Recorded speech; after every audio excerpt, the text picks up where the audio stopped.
right, well, it's 9:35, so we're going to go ahead and get started. I'm Dr. Mary McMaster from the National Cancer Institute here in the United States. I'd like to welcome all of you. This is really quite a turnout, and we are very happy to see you here. I'm going to be how this was organized was that similarly to the last presentation, teams of researchers were assigned a variety of questions.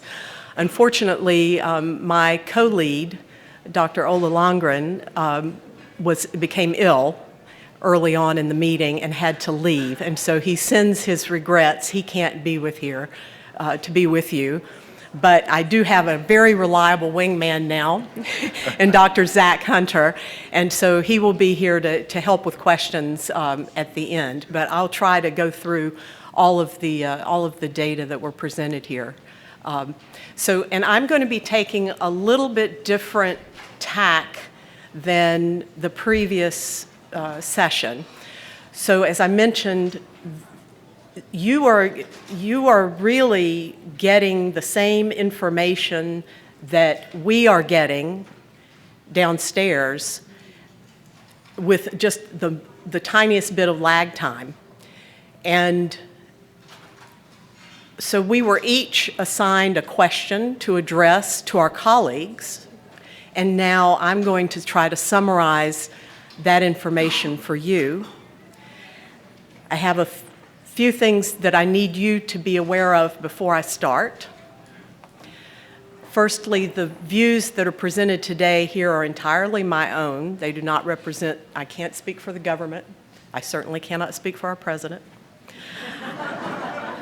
I don't have any financial conflicts of interest to report, and I will do my very best to faithfully present my colleagues' work, but please understand that I have not been involved in their research, and so I may not have the depth of knowledge when it comes to your questions about it, but I'll do my very best to do them justice.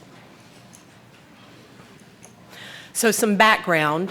I think probably all of you know at this point that Waldenstrom's macroglobulinemia is a malignancy of a particular cell in the immune system called a B cell, and it's characterized by two features. One is infiltration of the bone marrow by a type of cell called a lymphoplasmacytic lymphoma. But in addition, in the serum or the urine, there will also be a monoclonal protein, IgM, which is a form of antibody. There are a number of risk factors for Waldenstrom's, and these include a family history of Waldenstrom's or a related B-cell disease, so other types of lymphomas, for example, a history of autoimmune disease.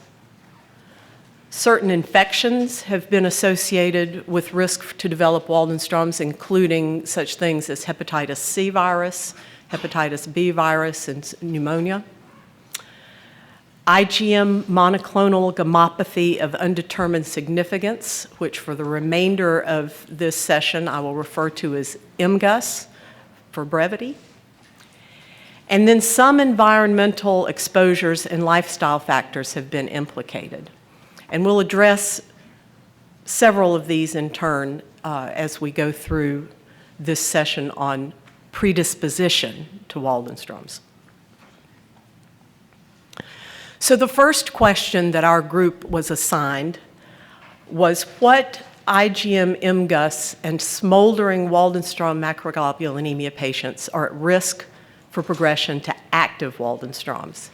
And this was addressed by Dr. Robert Kyle, who is really one of the giants in the field. He was responsible for describing this entity and characterizing it back in the 1960s, and he has been pivotal in our understanding of MGUS and its consequences ever since. So just to review, IgM MGUS refers to a non-malignant condition where there is some expansion or increase in the B cells, and some fraction of those are dedicated to producing monoclonal IgM. So you can detect IgM in the blood or the urine, but if you look in the bone marrow or you look in the lymph nodes, you can find no evidence of a malignancy.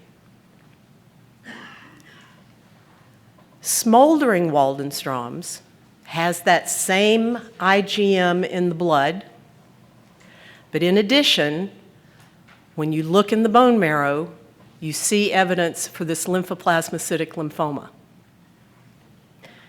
However, the patient has absolutely no symptoms whatsoever. Then finally, we have symptomatic Waldenstroms, and there we have what we had in smoldering Waldenstroms, but in addition, the patient now has symptoms, and as you probably have heard and know, the range of symptoms associated with Waldenstroms is really quite broad and is very variable between patients. So Dr. Kyle presented a study of his that he did a number of years ago but has continued to follow up, that was conducted in and around his institution of the Mayo Clinic in southeastern Minnesota here in the United States. He identified 213 patients who had IgM MGUS, and then he followed those people forward in time. And what you see here on the left is a graph that depicts how many of those 213 patients developed symptomatic Waldenstroms over time. And on the right, they did some calculations and said, okay, at certain time points, to be able to have a sense of prediction or a sense of how we can advise patients, what is the probability that 5 years after your diagnosis, you're likely to have developed Waldenstroms, 10 years after your diagnosis, et cetera. So as you see, at 5 years, 12% of the IgM MGUS patients had progressed either to Waldenstroms or some related lymphoproliferative disorder. So it might be something like marginal zone lymphoma or chronic lymphocytic leukemia or amyloidosis, for instance. Those were a minority. Most people who progress on from IgM MGUS progress to Waldenstroms. But at this point, they didn't separate them out. Then at 10 years, it's approximately 20%. And at 15 years, about just over a quarter of patients. And from that, they calculated an annual rate, which is about 1.5% per year. So to summarize all of this, IgM MGUS is a very uncommon condition, but it's not rare in the general population. But if I went out on the corner here and stopped every single person that went by and tested them, and then accumulated 100 people with IgM MGUS and followed them forward in time, about every 2 years, 3 people out of that 100 would go on to progress to Waldenstrom's or a related disorder. The consequences of that, of course, is that this is a very prolonged time period, so an individual MGUS patient's risk isn't captured quite so neatly by this number, because if this rate persists, and it looks like it does, there's no real plateau where people stop progressing, at least over this 20-year time period. So if you followed people forward in time for 50 years, then about 50% to all of them would develop Waldenstrom's. But in fact, if an individual IgM MGUS patient may not be diagnosed until they're 75. They don't really have 50 years.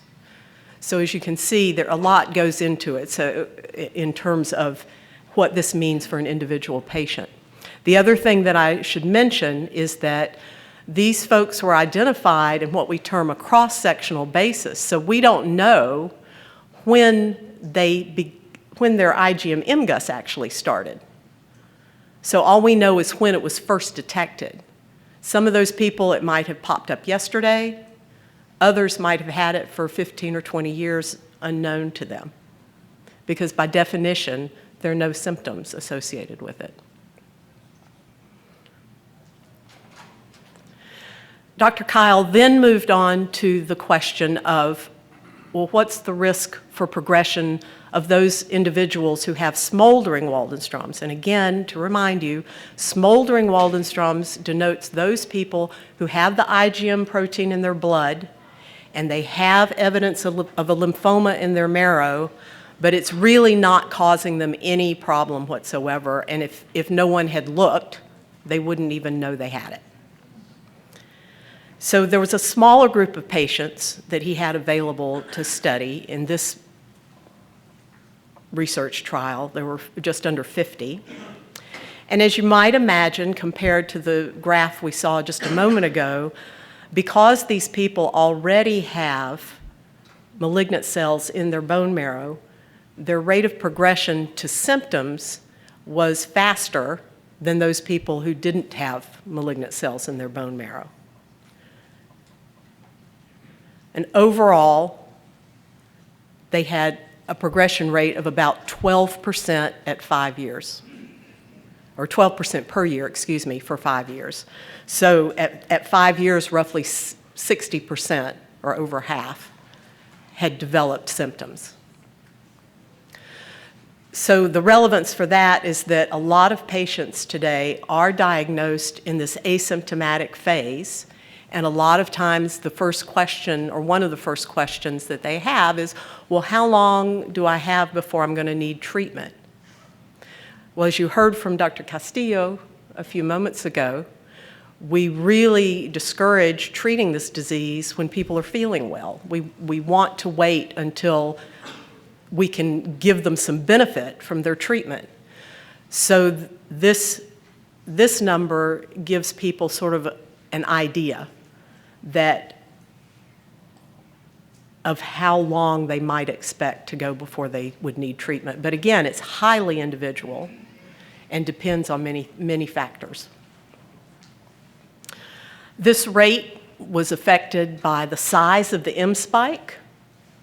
So the larger the amount of the monoclonal M protein in the blood, the more likely a patient was to progress to having symptoms sooner, and the amount of Waldenstrom cells that were in the bone marrow when they were diagnosed. So again, I think it's a logical sort of argument. If you started off with 10% cells in your marrow, and a lot of the symptoms of Waldenstrom's are due to the accumulation of cells, it will take you a longer period of time to reach that threshold than somebody who starts off with 60 or 70% of cells in their marrow. So Dr. Kyle's take-home message for us and for you was that for IgM MGUS, the rate of progression to symptomatic Waldenstrom's is on the order of 1.5% per year. The progression rate for individuals who have smoldering Waldenstrom's is about 12% per year. But that no matter what, we don't want to treat folks until they have symptoms and that their disease is causing them problems. The next question that we were assigned was, is detection of a mutated MyD88 gene associated with progression of IgM MGUS? And Dr. Marzio Vartone from the University of Pavia, Italy, took this on because this is a research interest of hers. And just, again, some background to kind of introduce you to the topic. So we know that IgM MGUS is a risk factor for Waldenstrom's. We know that the MYD88 gene is mutated in the Waldenstrom cells, not in the rest of your body, only in the Waldenstrom cells, but in more than 90% of Waldenstrom's patients. And previously, it's been shown that MYD88, if looked for carefully, can be found to be mutated in about half of IgM MGUS patients. So the question was, does that matter for a long-term outcome? So in Dr. Veritone's study, she included 193 IgM MGUS patients. And she was quite sure that they had MGUS because she did a bone marrow on all of them, and none of them had any Waldenstrom cells in their marrow. So no asymptomatic Waldenstrom's patients sort of snuck into this study. They tested the bone marrow for presence of the MYD88 mutation, and then they followed patients forward in time to see how they did. What she found was that when they tested at the beginning, they found the particular pathogenic mutation, L265P, in just about half, 53%. So that was consistent with what other researchers have found. The overall progression rate for the IgM MGUS patients who had mutated, the overall progression rate for the whole group, so whether it was mutated or not, was about 1.25% per year. But the patients who had the mutation were more likely to progress if you looked at them 5 years later. So if you looked at the whole group 5 years later, the people who had a MYD88 mutation in their bone marrow at the beginning were more likely to have gone on to develop Waldenstrom's. And they also found that the size of the M protein influenced progression. So this was a good primary finding, but also it validates Dr. Kyle's work that you just heard. So what Dr. Veritone's group did was to try to put together a prediction model, because this, again, is a question that we hear repeatedly from our patients. For me, what is my risk of progressing and needing treatment in the future? And what they were able to show was that for patients who started off with a diagnosis of IgM MGUS and did not have a mutation in MYD88 and had a low M spike, so less than 1, these people were at very low risk, and they're shown in this blue line down here at the bottom. So as you can see, practically no progression whatsoever over a long period of time. If the patient had a MYD88 mutation at diagnosis, or their protein level was high, greater than 1, they were still at low risk, but it was higher than 0. And that's shown by the red. Oops. I'm going to have to back way up. Sorry. There we go. By the red line there. And then finally, if they had both the mutation and a large M spike defined as greater than 1, then they were at much higher risk. And that's really sort of the take-home of this graph, is that the people that we need to be concerned about are those folks who have both the mutation and a high M spike at diagnosis of MGUS.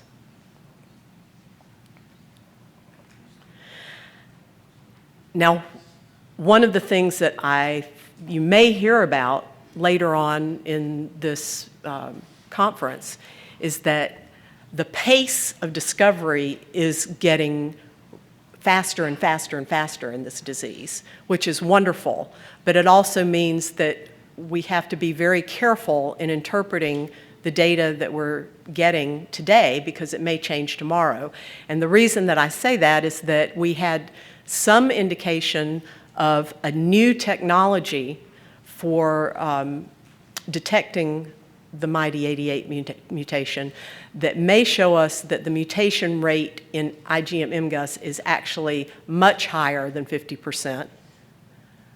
So that would mean that probably some of the patients in Dr. Veritoni's low-risk group actually did have the mutation, but as long as,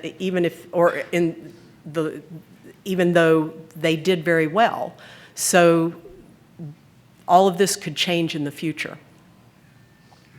But today, the take-home message is that, again, the overall risk of progression of IgM MGUS to symptomatic Waldenstrom's was confirmed at 1 to 2% per year.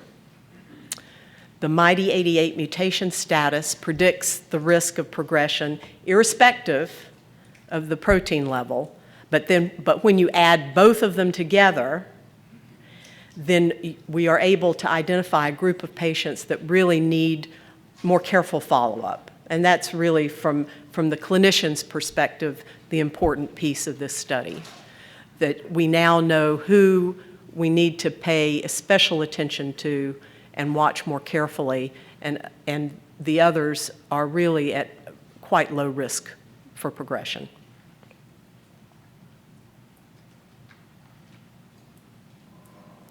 So our third question was, what genomic changes accompany the transition of IgM MGUS to Waldenstrom's?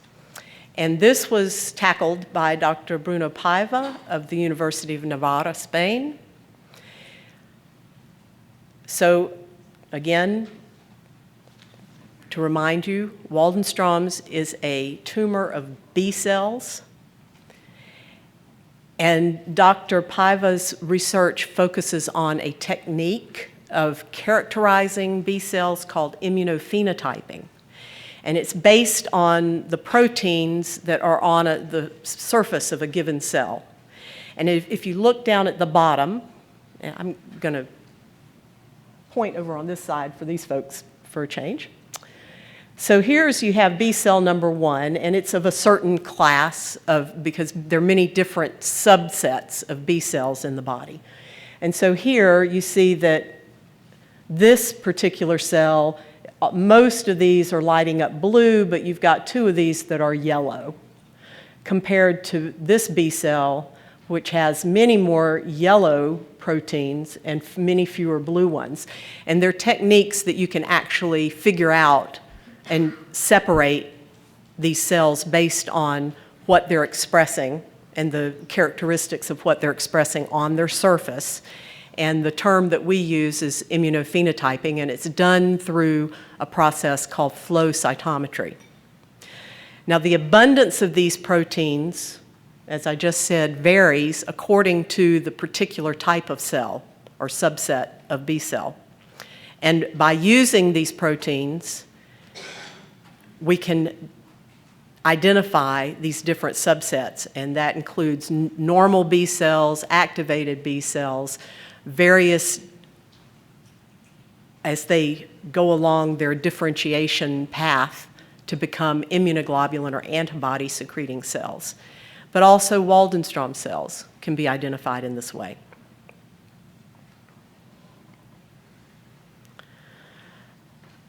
So Dr. Paiva's work, he was able to show that the B cells from patients with IgM MGUS and smoldering Waldenstrom's and Waldenstrom's patients all look alike by this method of immunophenotyping on flow cytometry, irrespective of their MYD88 status. So again, and so this graph on the left shows in the light green are the cells from the MGUS patients, in the blue from smoldering Waldenstrom's patients, and in the red from symptomatic Waldenstrom's patients.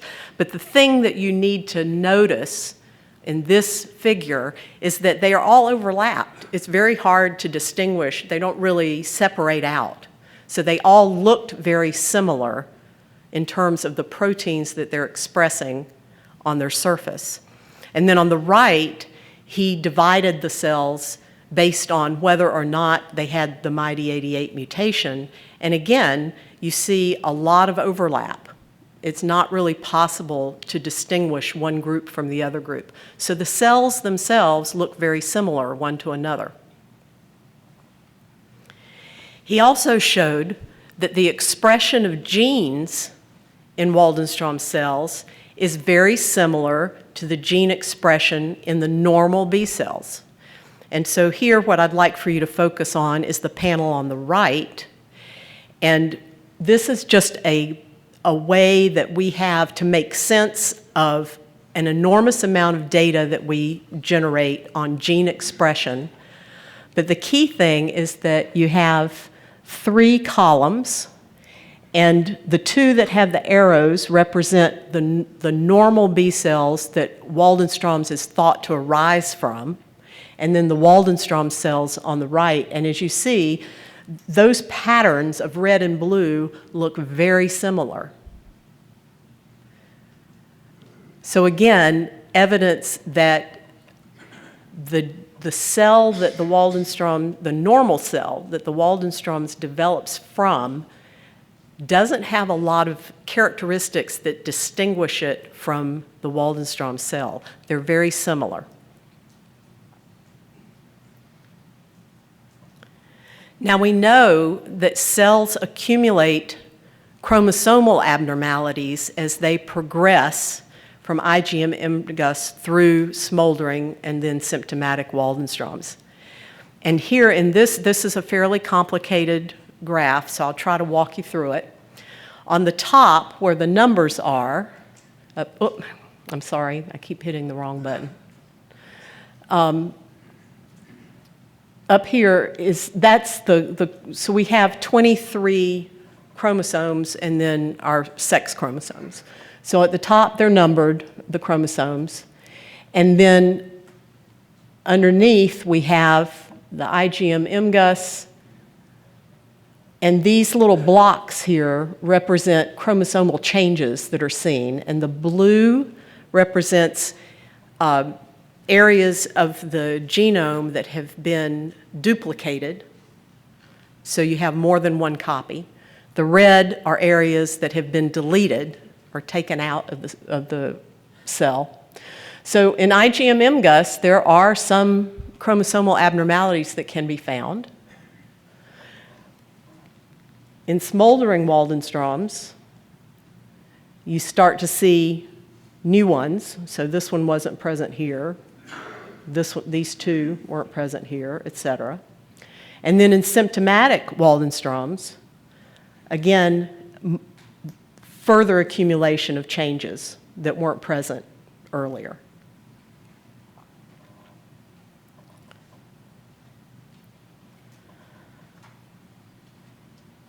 But at the gene level, Dr. Paiva has done some work that suggests that the normal cells may share mutations with the Waldenstrom cells. So here we see the cells going from left to right are the normal cells in the compartment, non-B cells, then B cells, then normal B cell precursors, then normal B cells, then Waldenstrom's B cells, and Waldenstrom's has this lymphoplasmacytoid appearance, so it's got features that go with lymphoid cells and plasma cells. It's a mixture. So we look at both, the Waldenstrom's B cells and the Waldenstrom's plasma cells.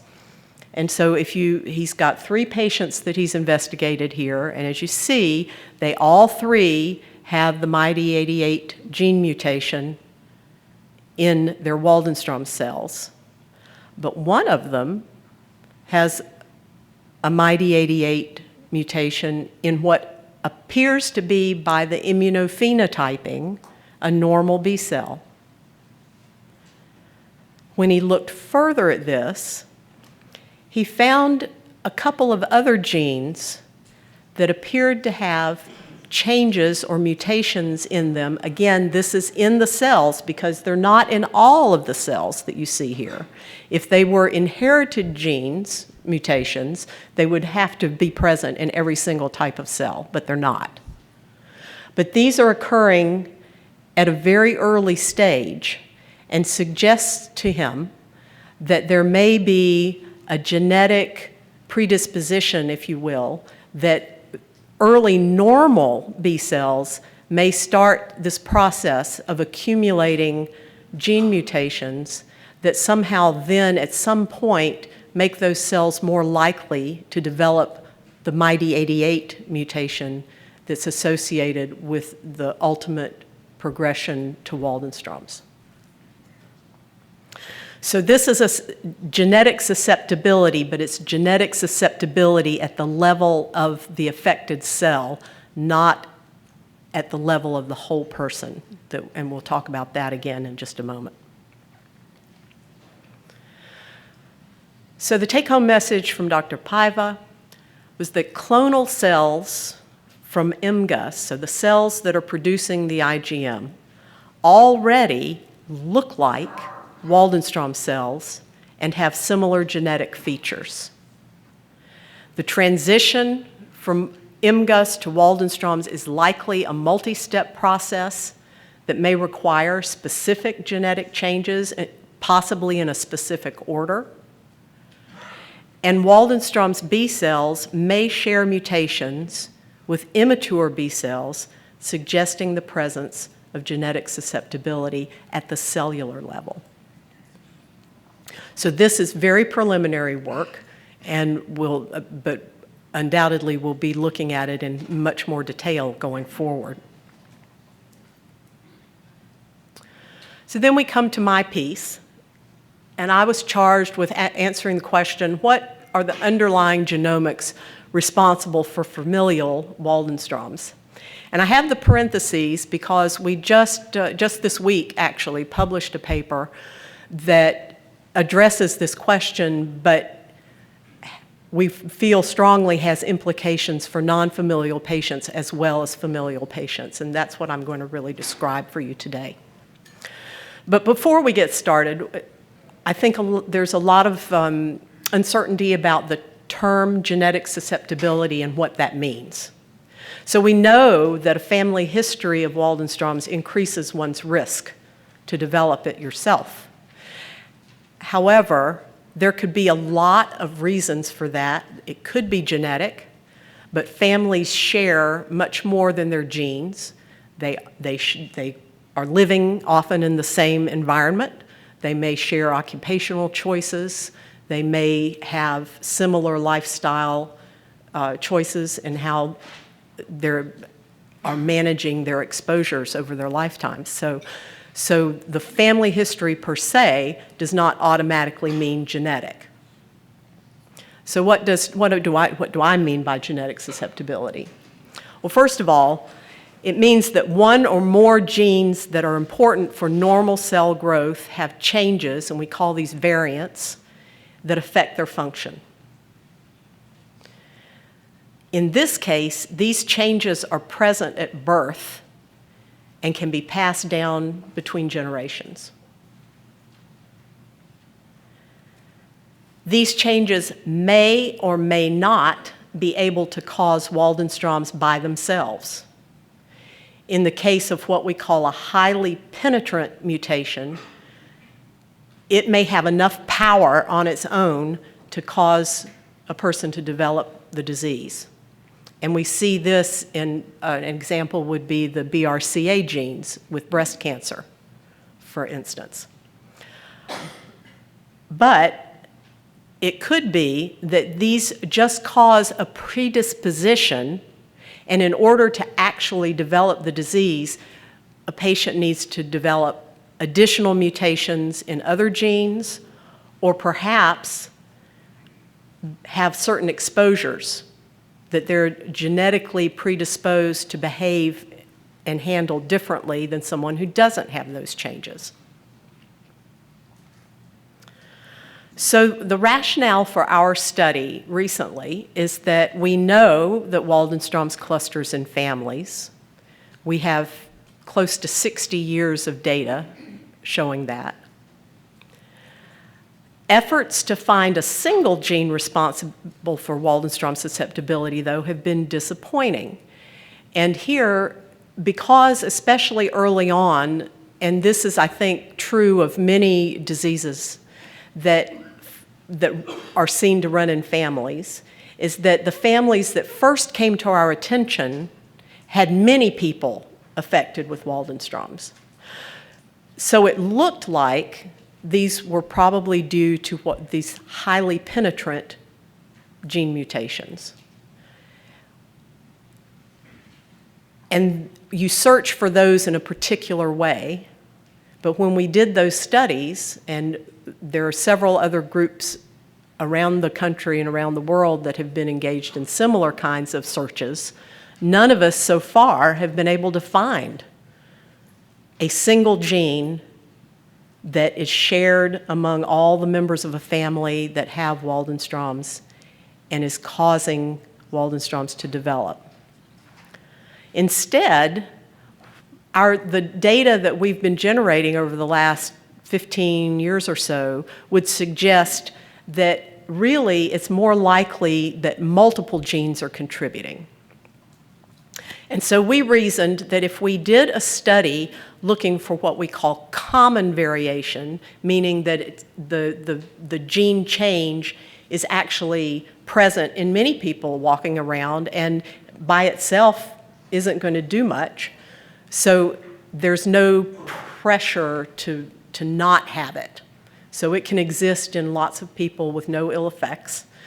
That if we did a study looking for that kind of a gene, but we enriched it with familial patients who likely had and carried these types of changes, that we would be more likely to find them. So we did a study where we initially looked at 200, just over 200 patients, 40% of whom had a family history of Waldenstrom's or a related B-cell disorder, and nearly 3,800 controls who did not have Waldenstrom's or a B-cell disorder. And the way this kind of study is done is that we look at genetic mile markers. So if you strung your DNA out, it's all coiled up and packed into the cells. But if we took it and just strung it out, we know that there are certain markers on each chromosome that can orient us to what's around them. And it's just like driving down the highway. You know that if I'm at mile marker 375, there's a Costco at the next exit. So we looked to see whether any of these mile markers were associated with the risk of developing Waldenstrom's. And then we took the findings that we got in that first stage, and we went back into an independent group of 312 patients, but in this case, only 8% had a family history, to see whether what we found in a more familial group actually was also relevant for non-familial patients. And this is what we found. So in this graph, this shows one chromosome, and each dot in this graph represents a single one of these mile markers, and they're located going from left to right from the beginning to the end of the chromosome. We analyze every single one of these mile markers, there were nearly 1 million of them, to see whether it was associated with the risk of developing Waldenstrom's. Now on the left, we ask the question, we have all these mile markers, we've done the analysis, but then we have to say, well, we see an association, but is that association just due to chance, a flip of the coin, or not? Could it be real? And so at the bottom, all those dots that are at the bottom, it's more likely that any signal we saw was a chance association and not relevant. But as you go up the scale, the likelihood of it being a chance association diminishes substantially. So as you can see, way over at the beginning, and then this blue dotted line is the statistical level or the cutoff for what we can consider to be a statistically significant finding. So anything that's below that blue line is probably not relevant, or at least not relevant in this population. But you can see over at the beginning of chromosome 6, there's this very marked signal. And then these results we discovered in the sample that was enriched with the familial patients, but when we went back and did it in the non-familial patients, it persisted. So we believe that it actually is relevant. We have done some functional studies, and so now I'm going to show you chromosome 6 to show you a little more in detail here.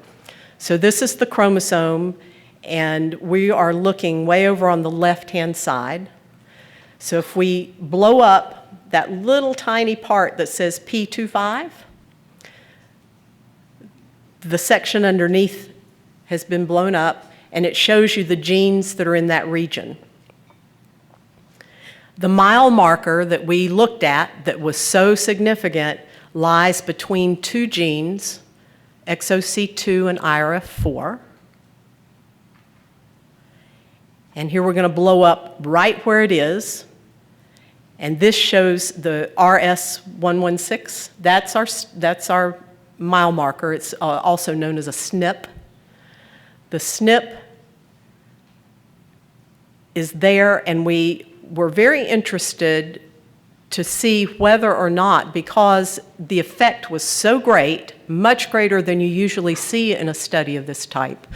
So we thought that it might have functional consequences.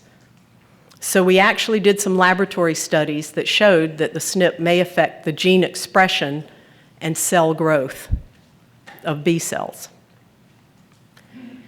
We also have some data that suggests that the SNP acts sort of long range to affect the expression of the IRF4 gene.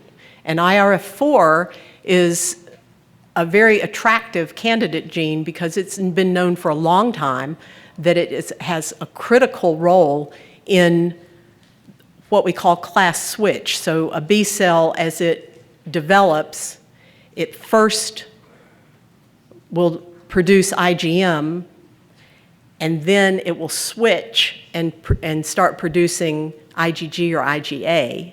And we think that the part of the problem with Waldenstrom's is that there's a block at that point, and the cell can't get past it. So this, again, makes this a very attractive candidate. And this SNP had also previously been shown to be, out of all those million that were tested, to be the most important SNP in a related B cell tumor. So there's a lot of evidence, but a lot of it is indirect. We need to do a lot more work to figure out if this truly, because again, it's a mile marker, it tells us about a region, not about a specific gene. So we're going to be looking at this region in much more detail to see if we can determine what actually is going on. So hopefully in the future, I'll be able to give you some more information about this, but we're very excited about it.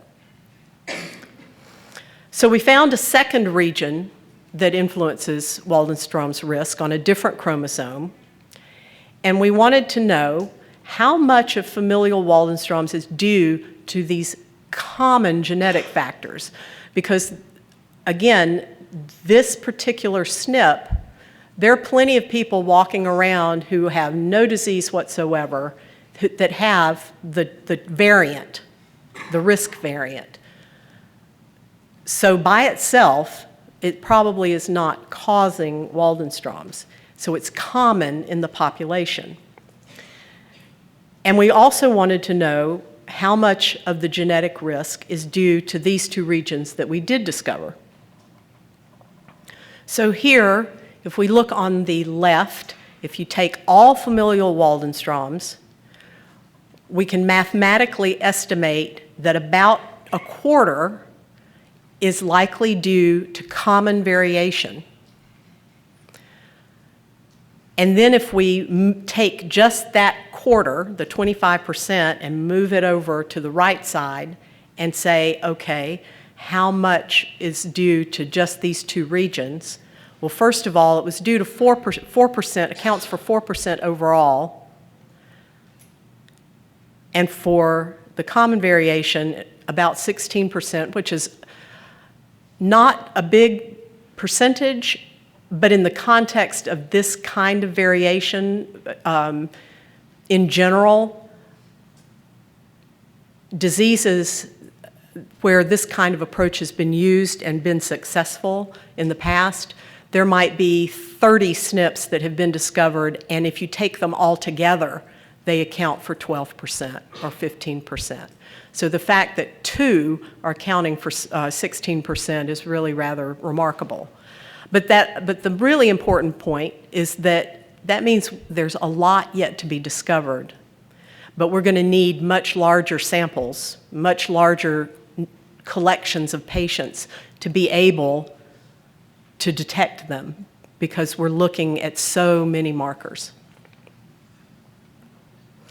So the take-home message of the genomics of familial Waldenstrom's: I think a single mutation is unlikely to cause Waldenstrom's. We have found two genetic regions that appear to influence risk for both familial and non-familial disease. We estimate that our findings account for about 4% of the heritable risk, and many more such regions remain to be discovered. And we need more work to understand how these are actually exerting their effect and whether they're clinically important. So it's important for us as researchers to understand the biology, but we don't know how important it's going to be for you. So one question that's not on your agenda, because we had an additional presenter, was: is genetic predisposition to Waldenstrom's associated with B-cell activation outside the germinal center? And that is a mouthful. And I will not ask you to remember it. This was addressed by Professor Helga Ogmundsdottir from the University of Iceland. And so I'll take you back. Remember how those cell markers can be used to identify subsets of B cells with the proteins on the surface. And again, we know that study of families can provide really important insights about the disease generally.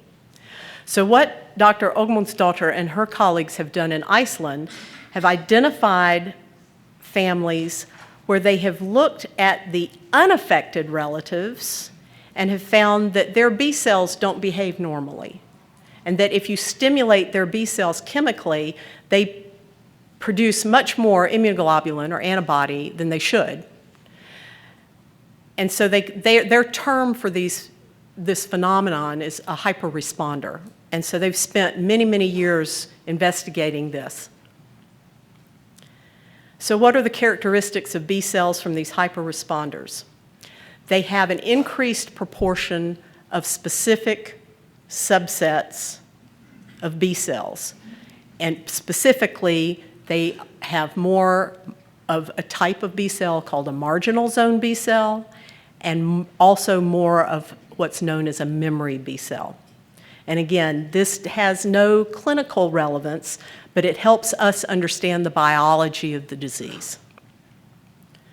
It appears that the increased immunoglobulin production in hyperresponders is mediated by a genetic signaling pathway called the toll-like receptor pathway, but this needs further study to confirm. And the reason that I bring that up is that the cell of origin in Waldenstrom's is proposed to be a marginal zone B cell, and toll-like receptor signal does its signaling through the MID88 gene, which we know is frequently mutated in Waldenstrom's. So this all would support the notion that this hyper-responder phenotype in unaffected relatives of Waldenstrom's patients actually is a way to identify genetic susceptibility.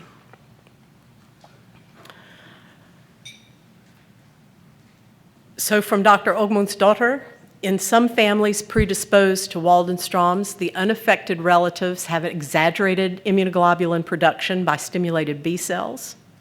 These B cells have characteristic features. The increased immunoglobulin production appears to be controlled by the same genetic pathway affected by the MYD88 mutation. And again, these findings help us understand biology, but at this time have no clinical relevance.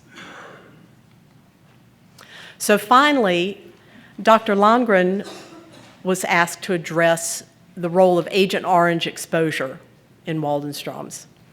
So to review here, we know there's evidence implicating environmental and lifestyle factors in Waldenstrom's risk.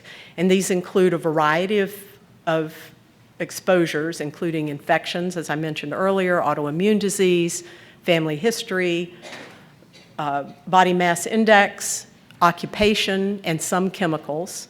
A lot of these right now, there's only been a single study that's implicated them. Others, we have a lot of evidence implicating them. So the amount of evidence for each one is variable. But there's suggestions that environment matters. So in 1992, the Veterans Administration asked the Institute of Medicine to independently review and summarize the strength of the scientific evidence concerning the association between herbicide exposure during Vietnam service and each disease or condition that had been suspected of being associated with that exposure. And based on that review, and this report that's shown here, the VA now recognizes all chronic B-cell leukemias and lymphomas, including Waldenstrom's, but also multiple myeloma and amyloidosis, as connected to Agent Orange. Now, the key component of Agent Orange is dioxin. And Dr. Landgren has not done, his main focus in life is multiple myeloma. He has not done a specific study looking at Waldenstrom's, and frankly, that would be a difficult one to do because of the relative rarity of Waldenstrom's. But he could look at myeloma, and because of the similarities between the two, he wanted to share his work with us. So the Air Force Health Study was conducted. The Air Force itself collected samples from former U.S. Air Force personnel who had participated in herbicide spray runs in Vietnam. And it was part of this Operation Ranch Hand. And then they also included an equal number of former servicemen who had had similar duties, were in Southeast Asia, but had not had any known Agent Orange exposure. They tested both groups for MGUS in serum samples, and they also looked at their serum dioxin levels. The results were that Agent Orange exposed personnel had a 2.5-fold increased risk of MGUS compared to their comrades who had not been exposed. And this included IgM MGUS. However, the numbers were very small, and so you see there were only 8 total, 6 in the Agent Orange exposed group and 2 in the unexposed group. And I think this speaks to why doing such a study for Waldenstrom's would be difficult, because we know that MGUS is much more common than Waldenstrom's. So we're only dealing with 8 patients here. There might only be 1 or 2 Waldenstrom's patients in these groups. They were able to show that the MGUS risk was related to the dioxin level, and that's shown in the table below. And what we really want to focus on here, I think I've lost my pointer, but it's basically the column on the far right where it says adjusted OR, that's odds ratio. And so if you look going down that column, you'll see that the reference, if the reference is 1, with increasing dioxin levels, the risk for MGUS increased from 1.78 to 2.1 to 2.5.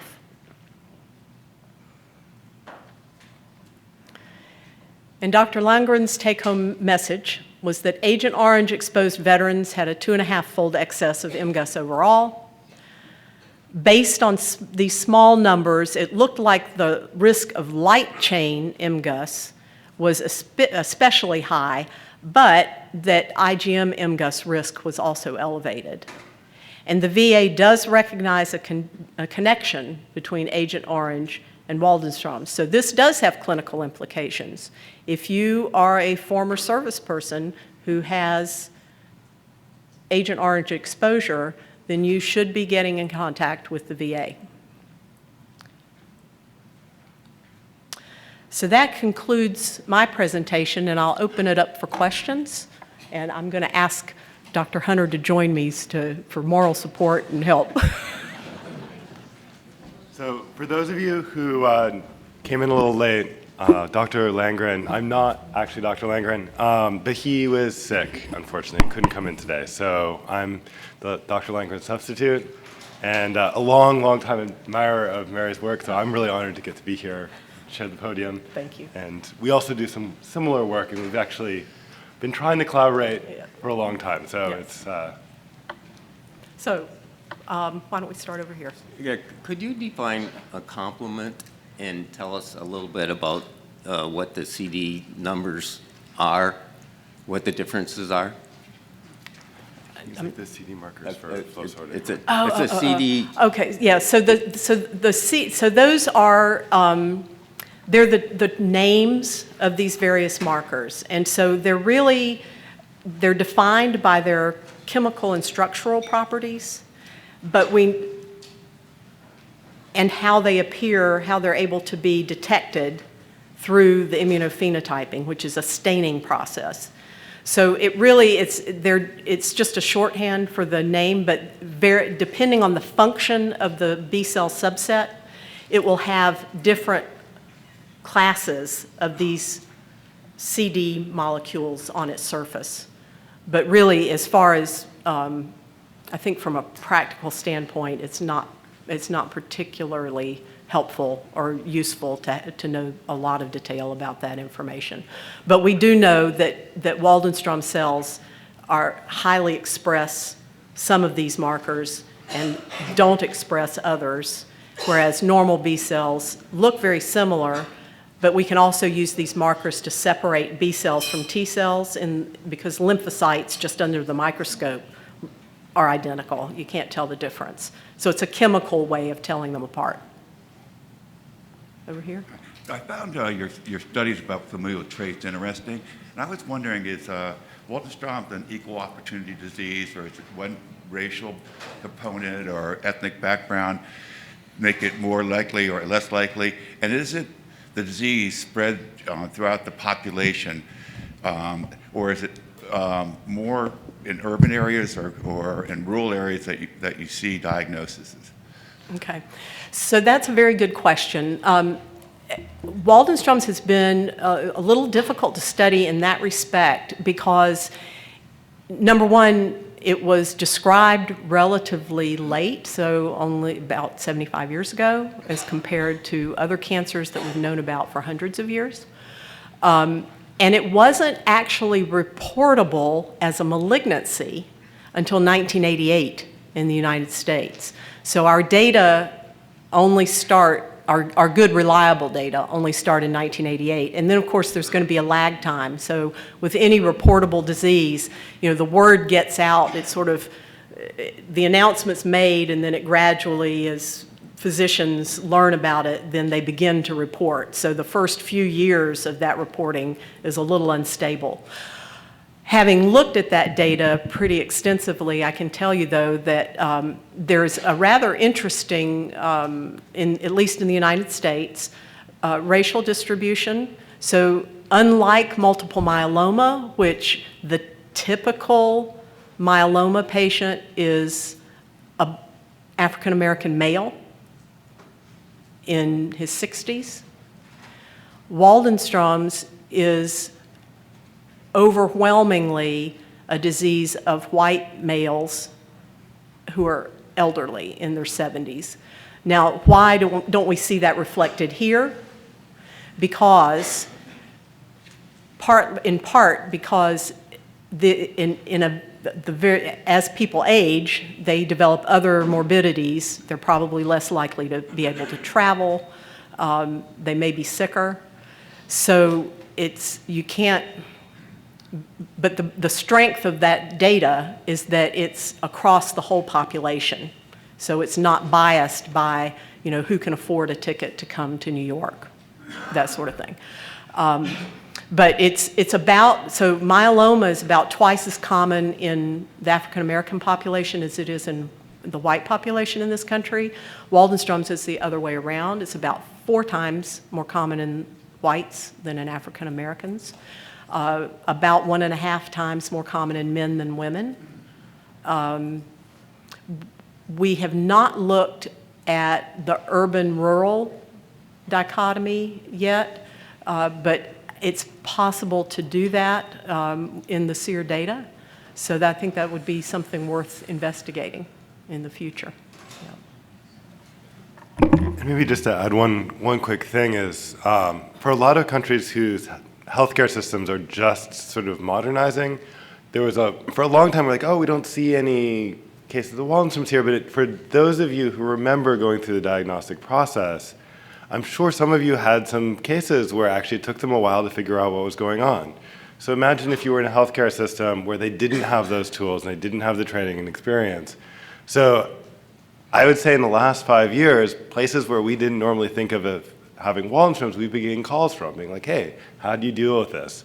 Will you consider having a meeting out here? And so I think, sort of as Mary was saying, like in another 10 years, it'll be really interesting to see what the sort of global spread is, because we definitely see some disparities, but some of this also has to do with access as well. Yeah. And that, to a certain extent, might also explain some of the racial differences that we see here in this country, too, because clearly there are a lot of data that show that the African American population in the U.S. has reduced access to medical care. Yes, ma'am. Hello, I'm Rosalind Urband, and I just want to add something to the Agent Orange. I worked at the World Trade Center. I was at Ground Zero, and I developed Waldenstrom. In 2016, I just had an itch. My blood test, everything came out fine. But the itch, as a result of the itch, I had to go to an immunologist and various doctors, and they said my IgM was high. It's just as a point of information that if anybody contracted Waldenstrom, they finally recognized it at the World Trade Center, and I just think that's, there's more information now, and they took tests and chemicals were found in my blood as a result of working down there, and that's how they diagnosed it. That's exactly right. And so for the purpose of our presentation today, we had to really condense everyone's talk. And so I didn't address that specifically from Dr. Langren's talk. Yes, please go ahead. But indeed, from all the dust that came out of the collapse of the World Trade Towers here, there were measurable levels of dioxin, and we know that particularly in the first responders and people who were at Ground Zero, that they did have substantial dioxin exposure, so they are likely to be at risk. Now, again, though, I would say that it increases risk, but it doesn't dictate fate, okay? So not everyone who has been Agent Orange exposed is destined to develop Waldenstrom's, but they're certainly at greater likelihood to develop it. Over here. My question is related to what you've been talking about, and it relates to the recent legal case regarding glyphosate, which is a component of Roundup, and that case was recently settled where now it's a class action suit from what I understand. Have there been any demonstrable correlation between glyphosate and Waldenstrom's? And can we as WM patients be considered part of that class action suit that is happening? So that's a very good question. At this point in time, I'm only aware of one large study that looked at environmental exposures and chemical exposures, and it was a big international collaboration, but it was a collaboration of individual studies, and each of those studies around the world had asked their patients the questions in a slightly different way. So they had to, in order to do the analyses, they couldn't look at specific exposures. They had to lump like agricultural pesticides together, or in sort of broad categories. We had some data like that in our family study at NCI that suggested that organic solvents of any type were associated with increased risk, even if you had a family history. But I don't think there's been a study that's looked at the Roundup question specifically. And how that would affect one's legal standing as part of a suit, I couldn't comment on. I'm sorry. Yes, so we're running out of time. Maybe one more question? As far as the familial connection goes, are there any recommendations for family members? For example, would it be worth them getting their IgM levels checked periodically? So I'll be interested to see what Zach has to say about this too. I think our thinking is evolving a little bit on this. So 10 or 15 years ago, I would have said no, not in just out in the community, in the context of a research study only, because at that point, MGUS, the transition to Waldenstrom's is over a long period of time. It's not 100%.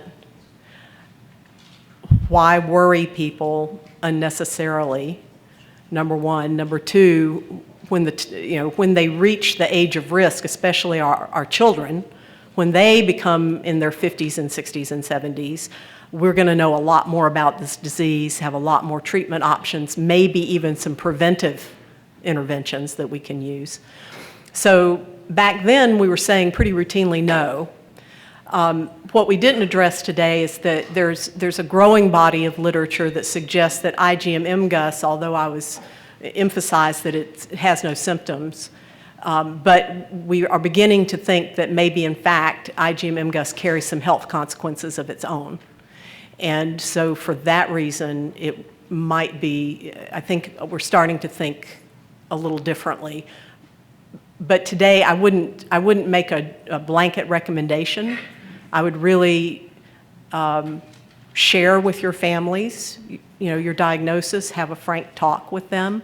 It's certainly possible to be screened for IgM levels, but I think for each individual, they have to think carefully about what would that information mean for them and how would they handle it and what would they do with it. So. Yeah, I think there's a couple things I would like to add on to that, and just to put it into context, when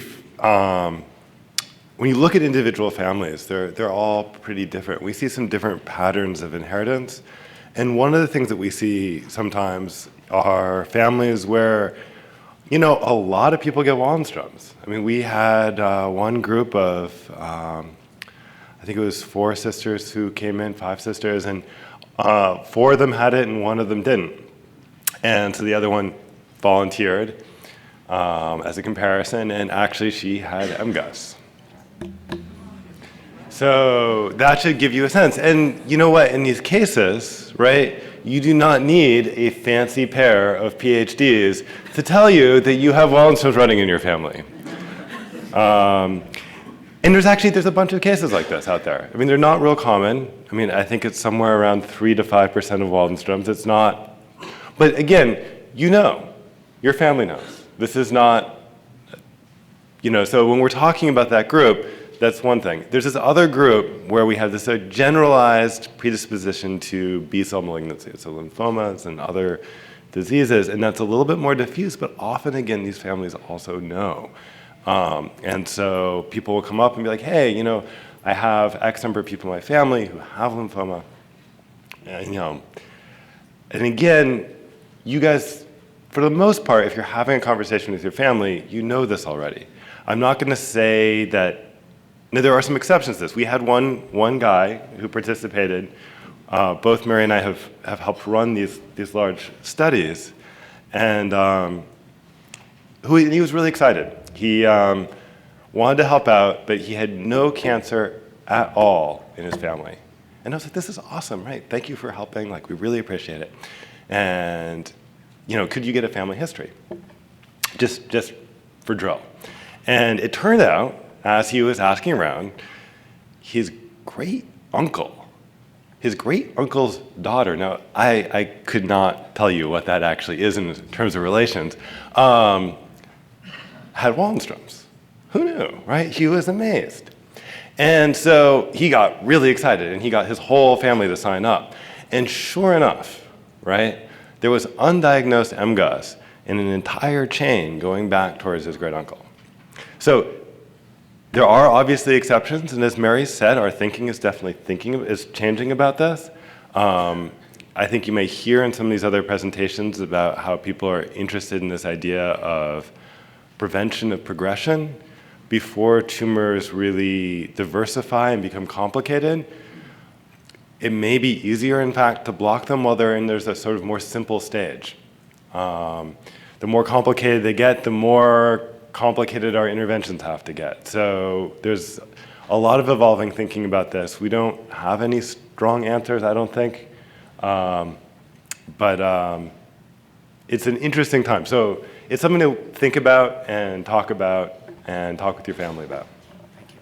But I would also add, just in closing, that we have systematically screened, as part of our research study, we have systematically screened all family members who are willing of our Waldenstrom's patients. And for every family that we found these striking cases of undiagnosed MGUS, or even undiagnosed Waldenstrom's, there's another family where none of the relatives have anything that we can quantify or detect. So it's very heterogeneous. We don't understand yet why that is. It's something we're all working on and interested in trying to figure out. So thank you very much for your attention.